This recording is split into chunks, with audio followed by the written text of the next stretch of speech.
Assalamualaikum warahmatullahi wabarakatuh. Selamat siang dan malam sejahtera untuk kita semua. Suasana santai ya. Jadi untuk agenda besok kalau nggak salah ya. Tapi kita masuk dulu kepada pertanyaan tadi masalah wan prestasi. Perlu saya sampaikan kepada rekan-rekan media. Ya. Namanya setiap warga negara untuk meminta perlindungan, untuk meminta ketegasan hukum itu sah-sah saja. Ya. Nggak ada yang mengamputasi atau menganulir itu. Sekarang kita bergulir tentang masalah wan prestasi.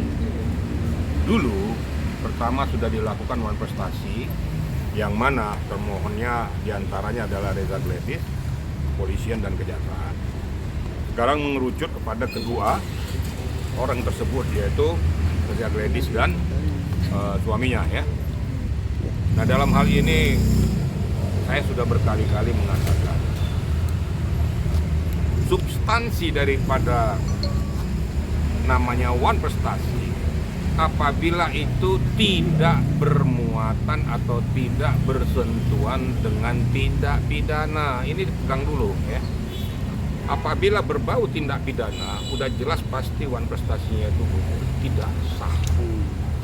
Ini dipegang dulu. Nah sekarang saya tidak mengerti wan prestasi yang diajukan kembali ini muatannya apakah ada kesepakatan lain di antara mereka. Kesepakatan apa? Saya juga tidak mau mengupas terlalu jauh. Tapi sepanjang kalau seandainya itu mengarah kepada tindak pidana yang sedang terjadi, yang sedang bergulir, menurut hemat saya itu tidak sah. Menurut hemat saya ya, tapi kan semua itu tergantung pada kekuatan hukum. Nah, kembali bergulir tentang masalah apa yang dilakukan tuh. Kalau kan dulu tuh kalau nggak salah 100 miliar ya. Iya. Nah sekarang jadi 114 miliar. Nah itu kan silakan saja kan, menurut dia mau 200 miliar juga urusan dia. Nah, itu kan masalahnya kan berbicara tentang immaterial ya. Kita berbicara tentang substansi. Menurut hemat saya sebaiknya fokus saja dulu ke masalah pidana. Kalau seandainya fokus ke masalah pidana, apabila nanti memang berpihak pada kita, itu bisa mengajukan itu tuntutan ganti rugi dan lain sebagainya. Lebih tepatnya lagi jangan wan prestasi, PMH buat perbuatan melawan hukum. Dan nggak perlu kita meminta supaya tuntutan ke sana, tapi hakim menyatakan bahwa apa yang dilakukan di kita ini tidak bertentangan dengan tindak pidana. Dengan sendirinya dia kan sah, itu dia bisa mengajukan tuntutan ganti rugi baik material maupun immaterial. Balik pada posisi semula bawaan prestasi yang dikatakan tadi, saya tidak mau mengupas terlalu jauh. Tapi saya garis bawahi apabila itu berbau tindak pidana yang diajukan itu percuma, itu akan gagal lagi. Nah, ini yang kira-kira yang perlu sampaikan kepada rekan-rekan media agar betul-betul kita cermat, betul-betul kita teliti jeli tentang masalah akidah hukum. Gitu kira-kira ya. Kenapa bisa dibilang percuma, Irjen? Padahal ini dibilang strategi pengacara itu. Ini nggak ada istilah strategi, ini hukum. Hukum nggak ada strategi, hukum berdasarkan data dan fakta. Paham ya? Kalau bisa strategi, saya bikin strategi lompat gala, strategi kan. Tapi kalau berbicara tentang akidah hukum, data, fakta sesuai dengan etika prosedur yang berlaku. Jadi kita nggak usah bilang strategi memang nggak usah. Kalau tidak sesuai dengan etika prosedur, ya mau apa kayak cacat hukum.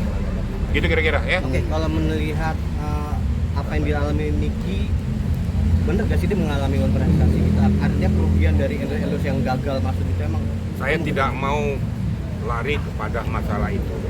Karena masalah endorse itu kan tidak ada dalam materi pokok perkara. Materi pokok perkara antara Reza dan Nikita tentang aliran yang 4M itu. Kita jangan melebar kemana-mana. Kau jangan melebar endorse yang lain, terserah aja. Mau endorse kayak, mau onders kayak, itu nggak ada urusan sama gue. Saya berbicara tentang masalah etika prosedur, tentang apa yang sedang dialami, yang sedang berjalan sekarang di pengadilan. Besok juga berjalan kalau nggak salah. Jadi itu kira-kira ya. Oke, besok kan akan terkait konversasi ini akan ada peluang di kita untuk. Saya bukan hakim. Kira-kira menurut pandangan Saya nggak mau ilmu kira-kira. Saya mau ilmu pasti. Iya. Itu saya jadi pengacara seperti itu. Iya. Kalau pengacara berandai sudah mendahului hakim, ini akan terjadi penerapan pasal sekian-sekian. Emang nggak kau hakim? Emangnya kau yang memutuskan? Pengacara, lawyer itu hanya berbicara tentang masalah data, fakta, dan etika profesi. Itu baru benar. Kalau dia begini, nanti akan begini, ini begini. Ya udah kau jadi hakim sendiri aja. Karena saya ini mantan penyidik, saya nggak mau mendahului keputusan daripada hakim. Dan nggak mau juga mengamputasi apa yang dilakukan oleh penyidik maupun JPU. Karena kita bukan hakim tunggal, hakim pemutus. Nanti ikuti aja aturan main sesuai dengan etikanya. Jadi sesuai dengan omongan Irjen tadi, percuma ya? Saya katakan apa artinya? Lebih baik kita fokus kepada pokok permasalahan ini yang menyangkut kepada etika prosedur hukum, menyangkut kepada apa yang sedang terjadi saat ini. Tapi kalau seandainya prestasi yang dilakukan oleh kuasa hukumnya terhadap Reza itu berkaitan dengan endorse dan apa segala macam, silakan saja. Itu kan hak daripada seseorang. Kan di awal saya sudah sampaikan, setiap warga negara mempunyai hak dan kewajiban untuk memperoleh perlindungan hukum. Kan sudah saya awali dulu. Tapi yang mana dulu? Yang berkaitan dengan mana dulu? Nah, kalau berkaitan dengan Anda katakan tadi endorse, bisa aja endorse yang tanah gitu loh. Tapi kalau dalam hal yang sekarang sedang terjadi, ini bukan endorse, ini sudah peristiwa hukum yang harus diputuskan. Irjen, besok kan Nikita Mirzani menghadirkan 4 saksi ya. Sebagai praktisi hukum melihatnya seberapa berpengaruh sih ini mungkin 4 saksi dalam persidangan besok? Tergantung daripada ahlinya. Sekarang muatan daripada ahli-ahli ini di bidang mana? Di bidang pidana kah? Di bidang administrasi kah? Atau di bidang kesehatan kah? Kan kita lihat nanti. Kalau seandainya nanti di bidang pidana, di mana dia menjabarkan tentang keahliannya, seperti kayak tadi ya, dia jabarkan keahliannya di dalam hak pidana. Ada ahli administrasi negara, dia kurang menguasai tentang masalah pidana, dia nggak boleh masuk ke domain itu. Makanya 4 ahli ini tergantung. Tapi besok bukan 4 ahli, Irjen, masih 4 orang saksi biasa. Maaf ya, pekan depannya lagi baru 4 ahli. Nah, ini 4 orang saksi biasa ini menurut Irjen seberapa berpengaruh kesaksiannya pada sidang besok? Tergantung. Apakah ahlinya itu berarti kan ahli ada chart namanya ya. Kalau yang dihadirkan oleh Nikita, ya mudah-mudahan daripada saksi-saksi ini yang dihadirkan bisa menguatkan apa yang menurut hemat Nikita ini tidak dia lakukan. Tentunya saya berharap saksi-saksi yang dimunculkan ini yang mengerti, yang mengetahui, mungkin mengalami peristiwa itu, memberikan kesaksiannya bahwa tidak sesuai dengan fakta hukum apa yang didakwakan JPU, tapi harus ada bukti-bukti sesuai dengan data dan fakta. Kan namanya dalam persidangan kan ini kan belum pasti kan gitu. Jadi jangan dikatakan juga bahwa Nikita telah seorang terpidana ataupun seorang yang sudah melakukan perbuatan tidak pidana. Diduga, bisa saja hakim memutuskan peristiwa. Kalau seandainya bukti permulaan ini tidak kuat, dikuatkan oleh saksi-saksi maupun ahli-ahli tadi. Kemudian aliran daripada uang ini ternyata bukan seperti apa yang didakwakan, bisa saja. Tergantung kepada keyakinan hakim. Di dalam persidangan juga kan Nikita selalu bilang bahwa ini bukan pemerasan, ini adalah kesepakatan gitu. Nah, menurut Irjen sendiri gimana? Itu kan menurut Nikita kesepakatan, tapi faktanya itu pemerasan menurut penyidik dan JPU. Nah, buktikan, itu yang saya katakan tadi. Gak usah berdebat di pengadilan, buktikan sesuai dengan keilmuan, sesuai dengan data dan fakta bahwa saya tidak melakukan pemerasan. Itu yang perlu. Daripada berdebat mulu percuma. Berdebat ilmu. Gimana mungkin cara membuktikannya sebagai praktisi hukum sih, Irjen? Dan buktikannya apa? Kan saya sudah katakan tadi.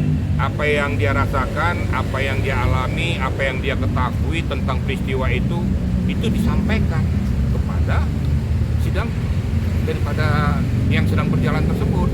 Sehingga kan nanti hakim akan menilai, oh ternyata apa yang dikatakan Nikita bersesuaian dengan apa yang terjadi dan ditunjukkan oleh saksi-saksinya itu. Ini loh datanya, ini loh faktanya, ini loh voice-nya, ini loh WA-nya, ini loh buktinya. Oh, ternyata kuat, bisa saja mengamputasi itu. Tidak menutup kemungkinan. Jadi jangan juga kita katakan Nikita sudah bersalah, nggak boleh.